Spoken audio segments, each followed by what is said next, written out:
Bonjour la famille, secret komi kobima, bato bakende pa ya banganga. Secret banganga bimi ebele, boyo kabino moko, natili bino bolanda. Assure. A bon sens. Osomona. Biso aka fana ba wenge wana, yango ba instaurata na wenge critères zaga ba oya osala test kuna faut ata na bakapa.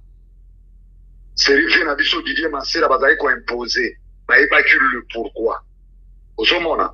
Donc lelo o bazo sala ezo sopa bango.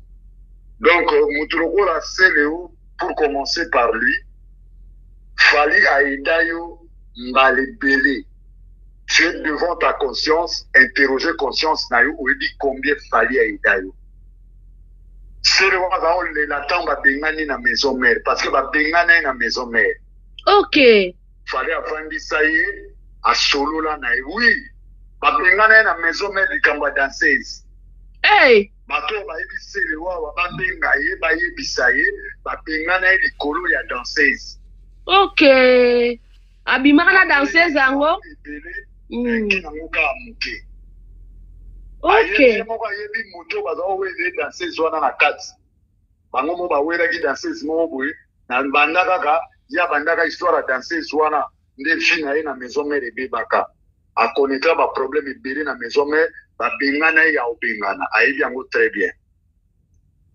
Pour revenir dans le solo na ye, fallait aider, fallait benga ya zole la banda. Azao mata tout le temps pas fallait azao ya pas na été. Azao ya si même sika ba répéta wana omone aye wana avandi wana omone avandi wana azole la lela. Fallait la remonter a pesa force. Bon le quoi olumu ça problème te boyo te na ça bon tout ça non featuring. Na uti kutozwa vidéo moko tout à l'heure azaro benga fali pour pas tonton fali pour fali azaki ko supporter financièrement na ko balancer après mission na biso ba nyonso ba mona ndenge azala na nyonso ozomona ti aye ko enregistrer na ye ayembi na ye bayembi mais lelo je comprends que motema sele ezaki kikaka bien te envers fali malgré pas si wana fali azali ko soutenir ye ya tikala kolingani ka fali te ozomona bao basolaka na ye batuna seleo na tournage ya clip ya orthothanasie poudre moko alingaka pesa fali apakola boye avant basala clip cope na ye ezalaka nini po fali aboya poudre wana ayebisi ye non naza na oyo yanga na kati ya voiture atuna ye mpe na bi oh noko nasi na yembi olingi su natika nyonso awa ake kozwa poudre na ye poudre oyo apesaka ye wana mpo atia na elongi ebongisa elongi ava bazwa bango baprise ya baclip wana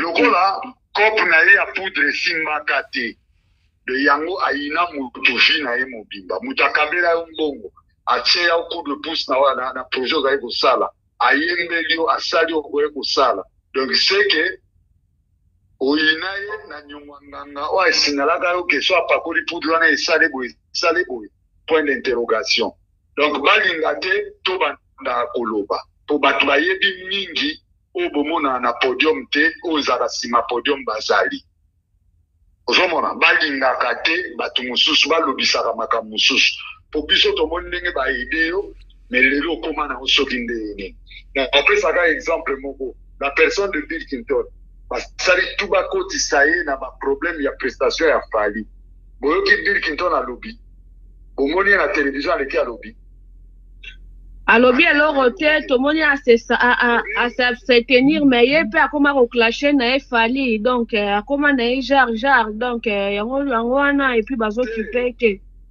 papa okoki kokóma no genre mais yo moko oyebi basekret oyebi eloko eyebanga ebima ozokomona okoki kofanda mpe nie okangi monoko po soki okoki kotumbola banzoi okoki osimba miel nde omona banzoi nde bafasaka so osimbi miel na bango te baokipe yo te ozokomona ye moko ayebi venait tout le temps tant fali azalaki na aveni ngukuma Bill Clinton venait tout le temps chez fali omona bango tu bayebi donc eza eloko ya kolobela mingi te donc basele oyo bayebi eloko nini oyo alukai na vi ya fali ekesimba te akoma au clasher sans raison. En tout cas, survie à CDO sans raison. Un ami a soutenu, a pesa ou a pesa yo, mais voilà, au son qui s'est débrouillé. Mais aïe, baka une chose, moula mou pour la hâte. Yango monique, lelo et fanjo, lifa, succès na succès, pour moula mou salabino, yango nenza mazo futaï. Token a mouteloko là, Gino Caporich, il y a BCBG, na félicité français.